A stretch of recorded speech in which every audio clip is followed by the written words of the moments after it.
سے جب بھی کوئی ڈی چوک آئے گا کوئی پاکستانی، وہ ہمیشہ یہ سوچے گا، اب ہمیشہ یہ سوچے گا کہ ایسا نہ ہو کہیں دور کسی بڑی بلڈنگ سے یا کسی اندھیرے کونے میں سے کوئی گولی میری یا میرے بھائی کے سینے کی تلاش میں تو نہیں۔ حکومت کی ذمہ داری ہے، یہ صرف پاکستان تحریک انصاف کے کارکن نہیں تھے، اس میں تو عام عوام بھی تھی، اور تحریک انصاف کا کارکن بننے سے پہلے ایک شخص پاکستانی ہوتا ہے۔ کیا پاکستانیوں کی زندگی کی ضمانت حکومت اور ریاست کی ذمہ داری نہیں؟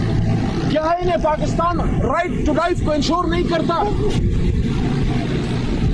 کل کو شاید معاملات ٹھیک بھی ہو جائیں گے بھائی صاحب، کل کو شاید معاملات ٹھیک ہو جائیں گے، اللہ کرے گا ہمارا لیڈر نکلے گا، اس کو تا قیامت اندر نہیں رکھنا، یہ مملکت کے امور بھی چلیں گے، سب کچھ چلے گا، نہیں چلے گا اور نہیں رکیں گی تو اس گھر میں وہ غم کی صدائیں نہیں رکیں گی جہاں شہیدوں کے لاشیں گئے۔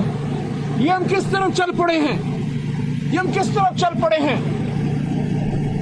اس طرف بھی مسلمان، اس طرف بھی مسلمان، اس طرف بھی پاکستانی، اس طرف بھی پاکستانی۔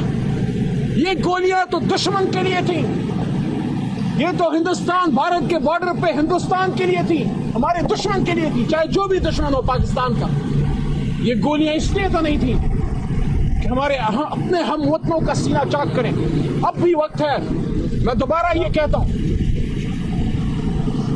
کہ ان شہیدوں کا احتساب ہو، جو تحریک انصاف کے کارکن یا عام آباد شہید ہوئے ہیں افراد، ان کا بھی ہو، جو رینجر شہید ہوئے ہیں ان کا بھی ہو۔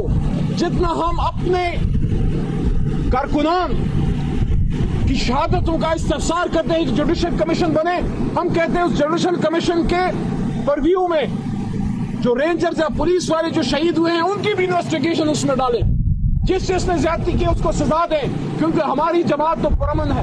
خان صاحب نے تو ہمیشہ پرامن احتجاج کی بات کی، اور آج نہیں، ہم تو پچھلے 13-14 سال سے احتجاج میں 126 دن دھرنے میں ہم بیٹھے رہے، وہاں بھی ہمارے لوگ شہید ہوئے تھے۔ 25 مئی کو 2022 کی جب لانگ مارچ میں نکلے، میں خان صاحب کے ساتھ کنٹینر پہ تھا، اس دن بھی لاہور میں مختلف جگہوں پہ ہمارے لوگ شہید ہوئے تھے۔ اگر آپ کو یاد ہو 2014 میں جب ہم دھرنے کے لیے احتجاج کے لیے نکل رہے تھے، ہم پختونخوا سے آ رہے تھے، کچھ لوگ پنجاب سے آ رہے تھے، اس دن بھی ہمارے لوگ شہید ہوئے تھے۔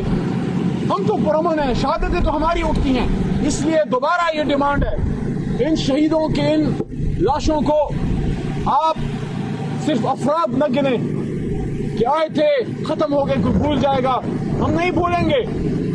آج بھی یہ قوم متلاشی ہے انصاف کی، 12 مئی کے انصاف کی جو کراچی میں ہوا تھا، ثانی بہاولپور کے انصاف کی۔ آج بھی یہ قوم متلاشی ہے ہر اس ظلم کی جو اس ملک میں ہوا ہے، اور آج نہیں تو کل انصاف تو ہوگا۔ عمران خان صاحب کی رہائی اس وقت اس تمام معاملے کے حل کے لیے جادو کی چابی کی کنجی ہے۔ عمران خان صاحب کی جب تک رہائی نہیں ہوتی یہ مسائل حل ہو ہی نہیں سکتے۔ عمران خان صاحب کے پیچھے پوری قوم کھڑی ہے، اور خان صاحب نے بارہا یہ بات کی ہے کہ وہ باہر نکل کے انتقام تو نہیں لیں گے، وہ انتقام لینے تو نہیں آ رہے۔ ہاں یہ بات کرتے تھے کہ جس نے زیادتی کی ہے وہ عدالت میں اپنا جواب دے گا، ہم آج بھی یہ کہتے ہیں جس نے ظلم کیا ہے وہ عدالت میں اپنا جواب دے گا۔ ہم سیاسی انتقام نہیں لیں گے، لیکن جن لوگوں کی شہادتیں ہوئی ہیں ان کے لواحقین تو انصاف چاہتے ہیں نا۔ اور تیسری اور آخری بات، عمران خان صاحب کو بہت دکھ ہے ان شہادتوں کا، اور اپنی جماعت کی لیڈرشپ اور کارکنان کو ہدایات ہیں کہ جہاں جہاں ہو سکتا ہے آپ ان کا خیال رکھیے، اسپتال جائیے، ان کا پوچھیے، شہیدوں کے گھروں میں جائیے۔ ہماری لیڈرشپ جا رہی ہے، مزید بھی اب جائیں گے، لیکن ہم نے ان خاندانوں کا خیال رکھنا ہے جن کے ساتھ یہ سارا کچھ ہوا ہے۔ عمران خان صاحب سب سے زیادہ اگر ان کو کسی چیز کا دکھ ہوتا ہے تو اپنے کارکن یا عام پاکستانی کو جو تکلیف پہنچتی ہے اس کا دکھ ہوتا ہے۔ میری علی محمد کی یہ دعا ہے کہ اللہ تعالیٰ ہمیں 26 نومبر والی رات اپنی زندگی میں پھر کبھی نہ دکھائے۔ یہ پاکستان تو امن کا قلعہ تھا، یہ تو مظلوموں کے لیے ایک ایسا قلعہ ہونا تھا جہاں مظلوم کی استدعا سنی جائے گی۔ ہمیں نہیں اندازہ تھا کہ یہاں ایسا ہوگا۔ میں نے اس لیے یہ بات کی تھی اور آج یہاں میڈیا پہ دوبارہ کر رہا ہوں کہ نہ صرف ان شہیدوں کے کہ بدن سے روحیں نکلی بلکہ ان کا مان بھی ٹوٹا. ان کو یہ یقین تھا کہ ہمیں گرفتار تو کر لیا جائے گا, ہم پہ لاٹھی چارج تو ہو سکتا ہے, ہم پہ آنسو گیس تو چل سکتی ہے, ہمیں گولی نہیں ماری جائے گی. ان کا یقین ٹوٹا ہے, اس یقین کو بحال کیجیے. بہت شکریہ.